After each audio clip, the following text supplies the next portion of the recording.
No idea what just happened. I'm plugging in my phone. I was in the middle of talking and just got totally disconnected. So give me a second. I'm going to plug it back in over here. You get to look at my ceiling while I plug this in for a minute. I do not know what happened, but as you all know, technology just totally hates me. I'll admit it. We're not friends. So I'm sorry about that. We got disconnected. Okay, so I was in the middle of answering Drazy. Drazy asked, how do you know when it's a sleep regression or when a full-fledged dependency has happened? And I'm sorry for all of you who were watching the other video, your comments disappeared because I had to start a new live. So if you started asking me a question a minute ago, again, post it again because I can't see your questions. Okay, so that's what Drazy asked.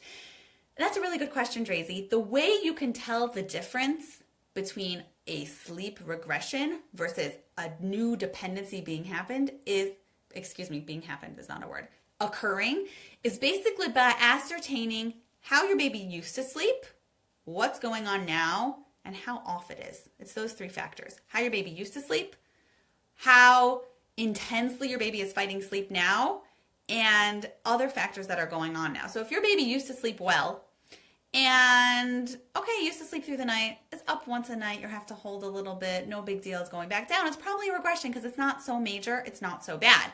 But if your baby used to be a really great sleeper and is now up every hour crying, you're up every hour helping your baby, you're up every hour with the pacifier, or suddenly naps are all out of whack, it's safe to say it's probably more than just a little regression, because regressions are exactly that. What does a regression mean? It means like slightly going down a notch or two. It doesn't mean, whoa, suddenly sleep is in a totally different place and in a bad place. So that's the biggest thing to keep in mind. If it's a regression, get it back on, Drazy. But we'll talk about this in Rested Moms Club. So definitely please post this in the office hours thread. If it's not a regression though, then you're falling under this category of, even though your baby used to sleep better, a dependency is happening and you're going to have to make a game plan, because the more you wait, the harder it becomes, the more entrenched the sleep dependency gets. Vicious, vicious, vicious, vicious cycle. Okay, let's see another question here. There's a lot of questions. Okay, I'm just trying to pick. There is no rhyme or reason to my picking. I love all of you. Okay, I'm just trying to literally just cut and paste and pick a few. Okay, Andrea. My baby regressed at night and during daytime naps, which went from being nice long naps to cat naps. I'm not sure what to do. He's 4 months old and he used to go to sleep so nicely without any intervention, but after having a cold for a few days, we started giving him a pacifier. And I feel like he's regressed since then, but I can't seem to get him used to falling asleep without it.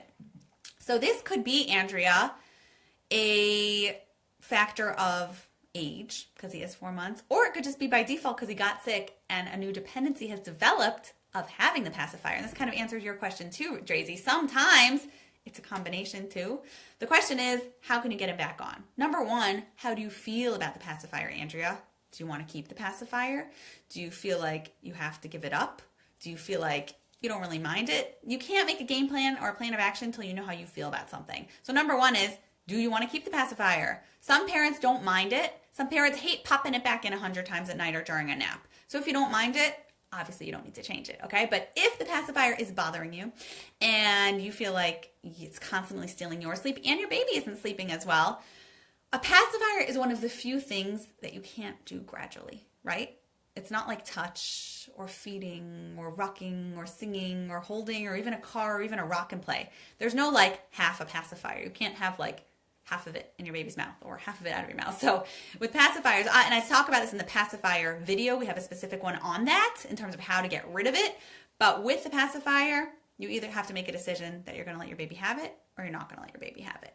You can obviously do different intervals of that. And in the pacifiers video, I go in more detail. So go watch that, Andrea. We talk about giving it at bedtime, but not necessarily the rest of the night. We talk about giving it for naps and different times of night. But that's the only gradual aspect, is when. In terms of physically in the moment with the pacifier, it's either yes pacifier or no pacifier. So you have to decide, do I want to keep this pacifier? If you don't mind, fine. Then you have to decide, if you don't want to keep it, what plan of action am I going to take? Go watch the pacifier video to decide if you're going to make a game plan of action, if you're going to take it away cold turkey for naps, bedtime, middle of the night, or not. But sounds like the pacifier here has become a sleep dependency. And what a sleep dependency means, for those of you who don't know, because I keep saying this word, is exactly what it sounds like. Your child has developed a dependency on something or someone to help your baby sleep constantly. Pacifier, rocking, bouncing, holding, shaking, nursing, and all these things I keep saying. So when your child has a sleep dependency, they're dependent on you to fall asleep and transition back to sleep. So the way to help your child sleep independently is to phase them off of that sleep dependency. That's not what this video is about. Go watch that video before. I'm just talking about regressions.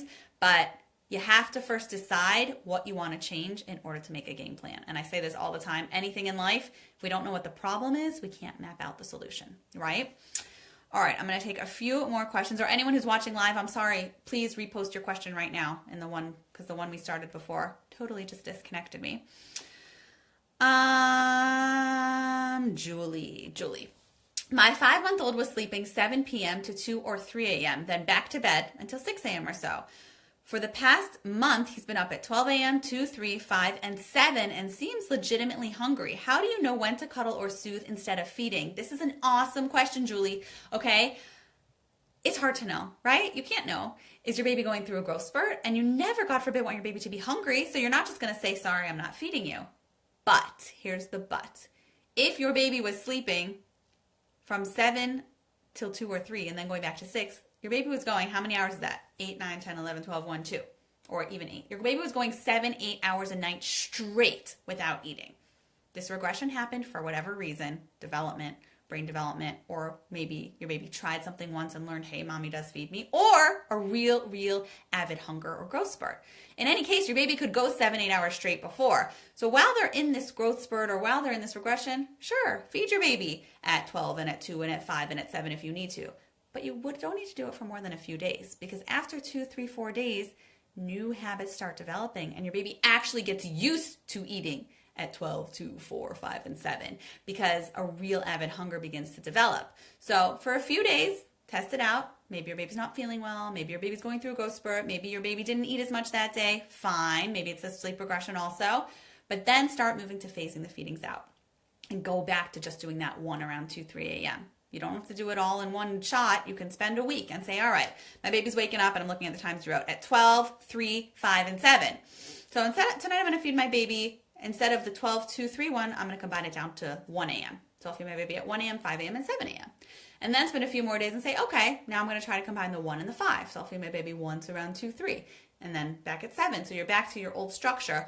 Gradual is always the key. We always want to be gentle with our babies. And even though you know logically your baby can go 7, 8 hours at night, doesn't mean that your baby knows. Your baby's not watching this video and your baby doesn't come with this little manual, right, that you can check out to see what's going on. So you always want to err on the side of caution, because when a baby is hungry, it's painful for them. It hurts them, and I will never advocate that. But that doesn't mean you are enslaved to suddenly waking up and feeding your baby 1,000 times at night. Samantha, let's see what you are saying, my dear. Okay, our regression started a couple of days ago, and that's when I introduced the crib for sleeping through the night. He previously slept in the crib for naps. Should I not have done that and kept him where he was comfortable in the rock and play? It just seemed like he was outgrowing it. What is your question here, Samantha? Let me reread this. So the sleep regression happened at the same time that you began introducing the crib. He used to sleep in the rock and play. So are you asking if it's a regression or if it's due to transitioning him to the crib? Or are you asking, should you wait till this regression subsides before moving him back to the rock and play?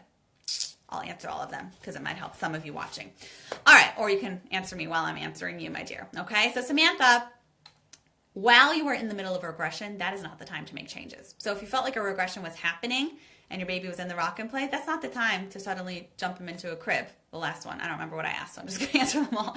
Okay, that's not the time to suddenly move him into the crib. But if you're not sure what to do and this regression happened at the same time simultaneously, just stick through it, right? The name of the game when you're in a regression is survival, okay? So survival, but like being smart about it. So you're not going to suddenly start feeding your baby all night or holding your baby all night permanently. But if your baby's uncomfortable in this regression and you're trying to spend these few nights to figure out, is my baby sick? Is it a regression? Is my baby teething? Is it an off night? So you spend 2, 3 nights giving them what they want to survive. But after, like I said, after 2, 3, 4 nights, you'll start seeing this is no longer a regression or was a regression and new habits are developing. That's when I got to nip this in the bud. So if your goal is to anyway transition him to the crib, you anyway felt like he was outgrowing the rock and play, fine. Jump the gun, do it all in one big one big goal that you're working towards right now, fine, I have no problem with that, but understand because of the regression and because of the change into a crib, that's a lot of changes going on with him. So be mindful of that, help him through it. You might need to rock him more or hold him more or feed him more while you are getting him transitioned to the crib or while you are getting him over this hump of maintenance to get over the regression. But at the end of the day, after 3-4 nights, if he's still waking up, then he's probably just having a lot of difficulty getting used to the crib. And then you have to decide, what am I going to do to get him used to the crib? Am I going to use a sleep training method to get him used to the crib? Am I going to allow him to regress more? Do I want to develop a sleep dependency? What am I going to do to help him? Is there more going on here? You have to make a game plan, because if you feel like he's going out of his rock and play, the rock and play is obviously not an option. So you're going to have him in his crib, but you're going to have to make some type of sequential game plan strategy to make sure you can do whatever possible to move from A to B to C to D. So your ultimate goal is having him sleep through the night in his crib. And watch our other videos here to figure that out. I hope that helps you. Luciana Mary, at what age should I move my boy to his own room in his crib rather than the rock and play in my room? When's the ideal time? Oh gosh. So it just depends on you and your baby and what you feel like works. Typically, it gets to a point where a baby can't fit in his rock and play anymore. Like Samantha just said, it was just like a technical failure. She had to move her baby to a crib exactly when the regression was happening, or the crib caused the regression, whatever it is. So sometimes it gets to a point around 5 months or so, 4.5 months. Usually baby's too big for a rock and play. But there's no ideal. It has to be whatever works for you. My general rule always, Luciana, is if it's not broken, don't fix it. So if your baby's sleeping well in a rock and play and you don't mind him in a rock and play, leave it. If your baby's sleeping well in a rock and play, but it's bugging you that he's in a rock and play, move him to a crib. Obviously, whatever feels right for you has to be the decision. There's no right or wrong. There's no time frame. Use your intuition, use your motherly instincts, and do whatever you feel is right for your baby. Samantha, back to your question. Should he be napping in the same sleep suit he sleeps at night? Yes. Anything you do day and night should be consistent and mirror one another so that he's able to follow the same sleep cues over and over and know when sleep is coming and know that this is his sleep environment. So yes, yes, yes, and yes. Anything you do for day should be for night. Anything you do for night should be for day, just to help him sleep better. All right, I'm going to answer one more question here, and then I have got to go.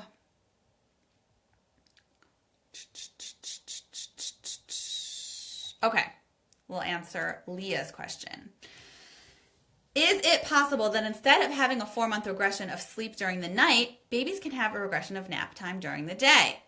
Yes, we just answered that. Sometimes regressions show up in daytime sleep, okay? My little one isn't taking naps like she used to. She used to have a morning nap from about 7:30 to 10:30, 3 hours, and then another afternoon nap from 2:30 to 5:30.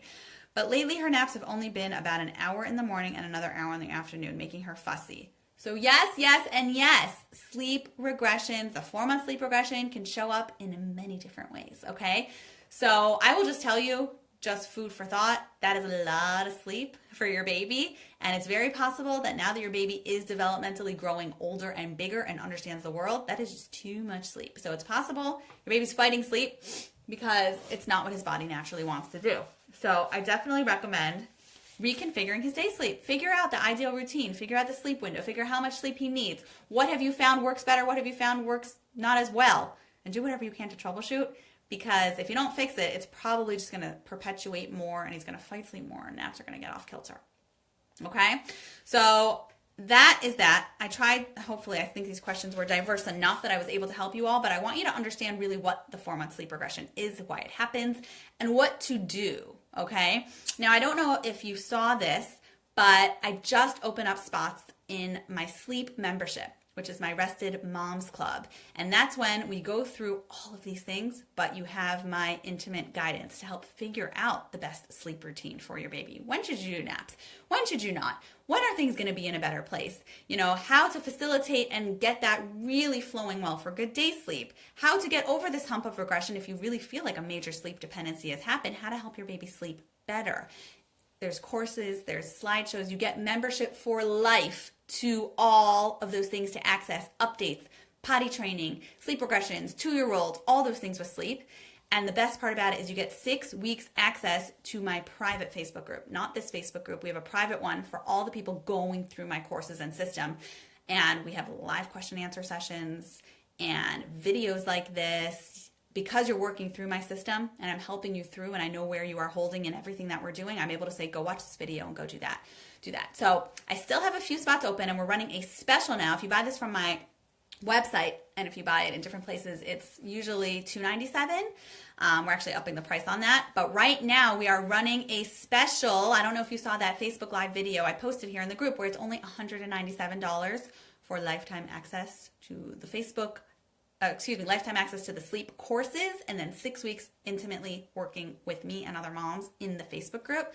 So the live is still up, which means we still have spots available because we're only taking a limited amount of people. I will post the link in that if you want to catch that and actually get sleep and stop playing around, figuring this out, figuring that out. I mean, this group is great and I'm so happy to help you, but obviously if I don't get to know your baby in depth, all I can give you is advice with as much information as I have. But when you're working through my system, I'm able to help you and you're able to get the sleep job finished. So it's restedmomsclub.com. I will put the link down here so you can check it out if you want to grab a spot. If you have questions on that, just tag me, message me. And I hope to see you all next week, or see you in the Rested Moms Club even better so you're actually getting sleep. See you. Bye-bye.